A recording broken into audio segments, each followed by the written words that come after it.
जय हिंद दोस्तों, स्वागत है आप सभी का सतरंग रिपोर्ट चैनल पर। दोस्तों, देश भर के लाखों लाख केंद्रीय कर्मचारी 65 लाख पेंशन धारकों के लिए आज की महत्वपूर्ण बड़ी खबर निकलकर सामने आ चुकी है। 8वें केंद्रीय वेतन आयोग को लेकर, आपकी सैलरी पेंशन बढ़ोतरी को लेकर, नए फिटमेंट फैक्टर को लेकर, साथ ही कर्मचारी पेंशन धारकों के बेसिक पे में बदलाव को लेकर, साथ ही एरियर भुगतान को लेकर कर्मचारी 65 लाख पेंशन धारकों के लिए आज का वीडियो काफी महत्वपूर्ण रहने वाला है। वीडियो को शुरू से लेकर अंत तक जरूर देखिएगा। आप सभी से एक छोटी सी गुजारिश करना चाहूंगा, वीडियो को लाइक और नीचे ब्लैक कलर के बटन को दबाकर चैनल को जरूर सब्सक्राइब करके बेल आइकन को दबाकर ऑल पर सेट कर लें, क्योंकि दोस्तों यही चैनल आपको सरकारी कर्मचारी, पेंशन धारक, भूतपूर्व सैनिक, भूतपूर्व जवानों के रिगार्डिंग सभी खबरें सही, सटीक, वरान, पूरा तथ्यों पर आधारित दिखाता है। तो ऐसे में आप सभी से निवेदन है, वीडियो को शुरू से लेकर अंत तक जरूर देखिएगा, तभी आपको पूरी इंफॉर्मेशन मिल पाएगी। तो चलिए दोस्तों, ज्यादा समय ना लेते हुए आज की सभी खबरों को विस्तार से जान लेते हैं। 8th पे कमीशन की शुरुआत। सबसे बड़ा सवाल दोस्तों, जैसा कि आप सभी जानते हैं,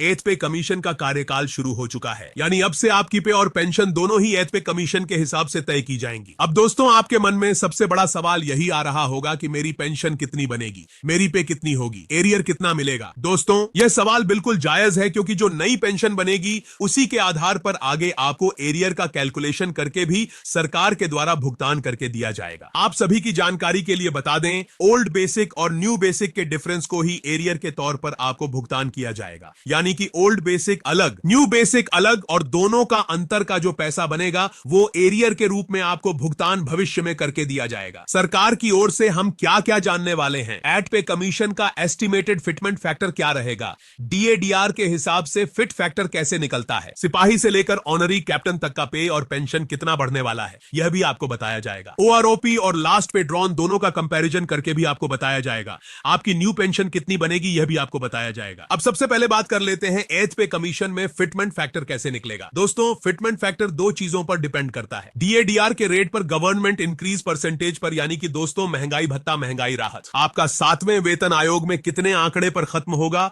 और साथ ही सरकार कितनी बढ़ोतरी आपको देगी। यह दोनों ही चीजें फिटमेंट फैक्टर को निर्धारित करने में काफी महत्वपूर्ण होती है, और दोस्तों इन्हीं तथ्यों के आधार पर आपका 8वें वेतन आयोग का फिटमेंट फैक्टर भी तय किया जाएगा। अब चलिए दोस्तों, सबसे पहले डीएडीआर के हिसाब से कैलकुलेशन समझ लेते हैं। दोस्तों, अनुमान के अनुसार डीएडीआर 60% होने वाला है। अब कैलकुलेशन समझिए, बेसिक 100 मानकर चलते हैं, डीएडीआर 60% मानकर चलते हैं, तो टोटल 160 हो जाता है। जब हम 160 को डिवाइडेड बाय 100 करते हैं तो फिटमेंट फैक्टर निकलकर सामने आता है 1.6। यह जो 1.6 निकलकर सामने आया है, यह 7वें वेतन आयोग के महंगाई भत्ते के आधार पर आपका फिटमेंट फैक्टर निकलकर सामने आ चुका है। अब सरकार इसमें कितनी प्रतिशत की बढ़ोतरी करेगी, यह और सरकार अपनी तरफ से जोड़ने वाली है। गवर्नमेंट इंक्रीज जोड़ना। अब दोस्तों, गवर्नमेंट अपनी तरफ से कितना इंक्रीज देगी, हिस्ट्री देखिए। 7 पे कमीशन में गवर्नमेंट ने 14% इजाफा किया था, इसीलिए दोस्तों अब बहुत ज्यादा उम्मीद नहीं रखी जा सकती है सरकार से। हमने यहां पर 20% गवर्नमेंट इंक्रीज माना है, तो कैलकुलेशन समझिए हमारा 1.6 डीएडीआर के आधार पर फिटमेंट फैक्टर निकलकर सामने आया। इसमें जब हम 20% जोड़ते हैं, यानी कि 0.32, जब 1.6 में 0.32 जोड़ा जाता है तो 1.92 निकलकर सामने आता है। तो आपका जो 8वें वेतन आयोग में फिटमेंट फैक्टर बनेगा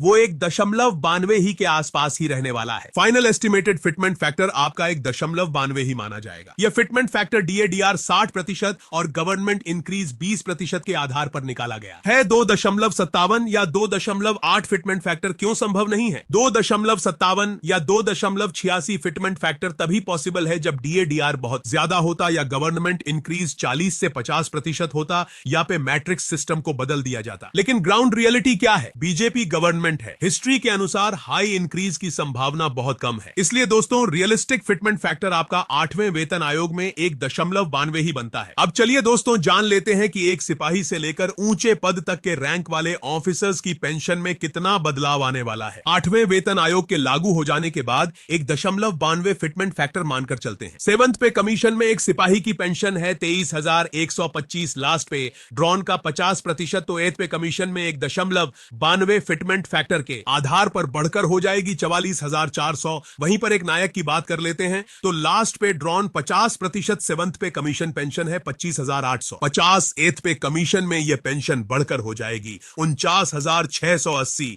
वहीं पर एक हवलदार की लास्ट पे ड्रॉन 50%, 7th पे कमीशन में है पेंशन 28,950। 8वें वेतन आयोग में यह बढ़कर हो जाएगी 91,700। उसी प्रकार नायब सूबेदार की भी जान लेते हैं। एक नायब सूबेदार की लास्ट पे ड्रॉन 50% सेवंथ पे पेंशन है 30,408वें वेतन आयोग में बढ़कर हो जाएगी 56,450। उसी प्रकार एक सूबेदार की लास्ट पे ड्रॉन 50% सेवंथ पे पेंशन बनती है 34,650। 8वें वेतन आयोग में पेंशन बढ़कर हो जाएगी 86,000। उसी प्रकार एक सूबेदार मेजर की लास्ट पे ड्रॉन 50% सेवंथ पे सीपीसी पेंशन बनती है 36,100, जो 8वें वेतन आयोग में बढ़कर 70,300 पहुंच जाएगी। उसी प्रकार एक ऑनरी लेफ्टिनेंट लास्ट पे ड्रॉन 50% सेवंथ पे सीपीसी में पेंशन है 47,500, जो 8वें वेतन आयोग में बढ़कर 1,90,200 पहुंच जाएगी। उसी प्रकार एक ऑनरी कैप्टन लास्ट पे ड्रॉन 50% सेवंथ पे सीपीसी पेंशन है 48,950, 8वें वेतन आयोग में बढ़कर 94,000 पहुंच जाएगी। तो आप सभी समझ गए होंगे कि आपको कितना बड़ा फायदा होने वाला है। एक एरियर का भुगतान भी एक मुश्त कर दिया जाएगा सरकार की ओर से। तो दोस्तों, यह थी आज की सभी बड़ी प्रमुख खबरें। जानकारी पसंद आए तो वीडियो को लाइक करके जाएं, चैनल को सब्सक्राइब करके बेल आइकन दबाकर ऑल पर सेट करके जाएं, ताकि आगे आने वाली इंफॉर्मेशन भी आपको मिलती रहे। जय हिंद।